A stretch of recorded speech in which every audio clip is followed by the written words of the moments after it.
It started with a buzzing sound, faint but persistent, like an angry mosquito that refused to die.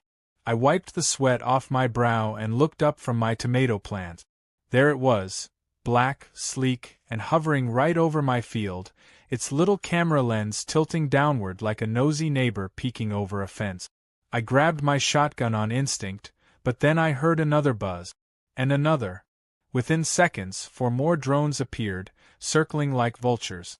At first, I thought some punk kids were having fun. Maybe someone lost control of their fancy gadget. But then I saw the stickers on them. HOA property. My stomach dropped. There was only one person insane enough to do this. Karen. Karen wasn't just an ordinary HOA president. No, she was a tyrant in yoga pants, a walking neighborhood surveillance system with too much free time and too little sense. She had a permanent scowl, a voice that could strip paint, and an unwavering belief that the entire world needed to follow her rules. Unfortunately for her, I didn't live under her jurisdiction. My farm sat just outside the HOA's grasp. But that never stopped Karen from trying.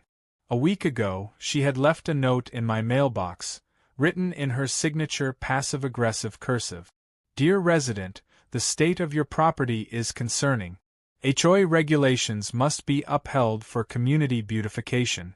Please ensure your farm meets the proper aesthetic standards. I crumpled the note and tossed it. She had no legal authority here, and I figured she'd get bored and move on. I had underestimated her level of crazy. Now, here she was, watching me from above like some budget version Big Brother. I put my hands on my hips and glared at the drones. You've gotta be kidding me. One of them tilted slightly, as if acknowledging my disbelief. I reached for a rock and lobbed it. The drone dodged effortlessly. The others hovered like menacing hummingbirds, their cameras zooming in. My blood boiled. This was beyond annoying. It was an invasion of privacy. Determined to get answers, I stomped off toward the HOA office, a shiny little building that looked like it was built solely to house unnecessary rules and overpaid committee members. I didn't even make it inside before Karen stepped out onto the front porch, her arms crossed, an infuriatingly smug look on her face. "Ah, Jake," she said, voice dripping with fake concern. "I was hoping you'd stop by. Have you seen our new HOA security drones? They're quite impressive, aren't they?" "Security?" I scoffed. "Karen, those things are spying on my farm. I don't even live in your HOA." She waved a manicured hand dismissively. "Your property borders our community, and as HOA president, I have a duty to ensure everyone follows aesthetic guidelines. We wouldn't want property values to drop, now would we? Lady, I grow crop. Unless you've got a problem with tomatoes, I don't see how this concerns you." Karen sighed dramatically, as if I were the unreasonable one. "It's not just the crops, Jake. It's the vibe of your farm. The equipment, the fencing, oh dear, those old tires by the barn? Simply unacceptable." I stared at her, trying to decide if she was actually serious or just clinically insane. "So let me get this straight. You think some tires on my land are an eyesore, so you're sending drones to harass me?" "It's not harassment," she said, all innocence. "It's compliance monitoring." I clenched my jaw. "Turn them off," she smiled sweetly. "I'm afraid I can't do that. HOA policy." I took a deep breath, forcing myself not to yell. "Let me explain something to you, Karen. You don't own my land. You don't control what I do. And if those drones keep coming, they're gonna start dropping out of the sky real fast." Her eyes narrowed. "Are you threatening HOA property?" I grinned. "Nope. Just warning you." She gave a huff, spun on her heel, and marched back inside, slamming the door behind her. I stood there for a moment, fists clenched, trying to figure out my next move. This wasn't over. Not by a long shot. By the time I got home, the drones were still there. If anything, they seemed closer, hovering just a few feet above my crops.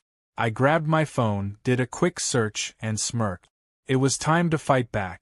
The next morning, I paid a visit to my neighbor, Earl, a retired Air Force engineer with a workshop full of gadgets that technically shouldn't be legal. When I told him about the drones, he let out a deep chuckle. "She's using consumer-grade surveillance toys," he said. "Nothing fancy. You could take 'em down with a rock if you're lucky." "Tried that," I admitted. "Didn't work." Earl scratched his chin, then grinned. "Ever hear of a signal jammer?" An hour later, I was back on my farm, setting up a small black box Earl had lent me. According to him, it would scramble the drone's signals within a certain radius, causing them to lose control. I flicked it on and waited. The first drone wobbled. Then, with a sputter, it spiraled downward, crashing into the dirt with a pathetic little plop. I laughed. The second drone went down moments later, followed by the third and fourth. It was like watching mechanical flies get swatted out of the sky. By the time the fifth one hit the ground, I was wiping tears from my eyes. The next morning, Karen was back. This time, she didn't bother with pleasantries. She stormed onto my land, red-faced and furious, her phone clutched in her hand like a weapon. "You," she screeched. "You destroyed HOA property." I smirked. "You mean the illegal surveillance drones?" "Yeah, they had a little malfunction." Her jaw tightened. "Do you have any idea how much those cost?" "Nope. Don't care." She took a deep breath, visibly trying to contain her rage. "This isn't over. You will be hearing from the HOA's legal team." "Good luck with that," I said. "Because last I checked, spying on private property is illegal. But hey, maybe your lawyers will love explaining why you were filming my land without permission." Karen opened her mouth, then shut it again. For the first time, she looked unsure. I could almost see the wheels turning in her head, trying to figure out her next move. I smiled, knowing full well what was coming next. Karen wasn't the type to give up. No, this was just the beginning. And if she wanted a war, I was more than ready to fight. Earl handed me a beer as we sat on his porch, watching the sunset over the field. The first round of drones had been easy enough to take down, but we both knew Karen wouldn't stop there. She was too stubborn, too obsessed with control to let it go. Sure enough, as I took a sip, my phone buzzed. A notification from my outdoor cameras. More drones. Bigger ones. I let out a groan. She upgraded. Earl chuckled, shaking his head. Figured she would.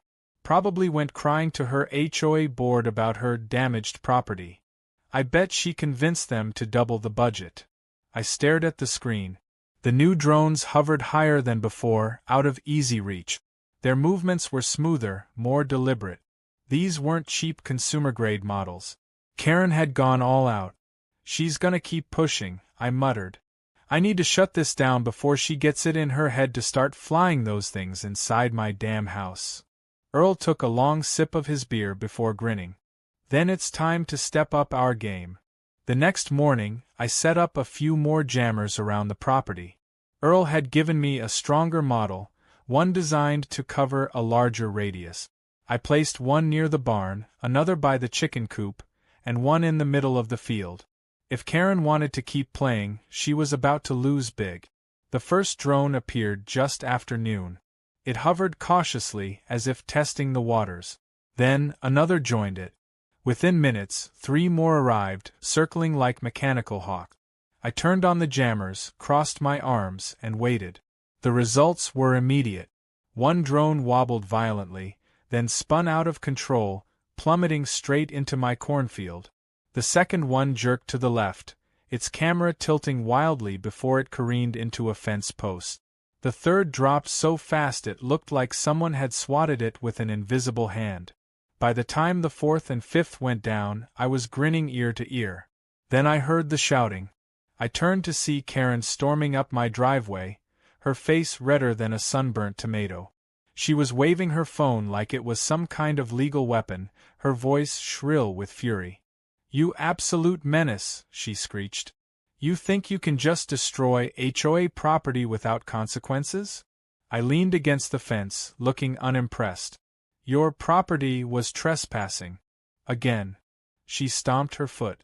"Those drones are legally authorized surveillance equipment." I raised an eyebrow.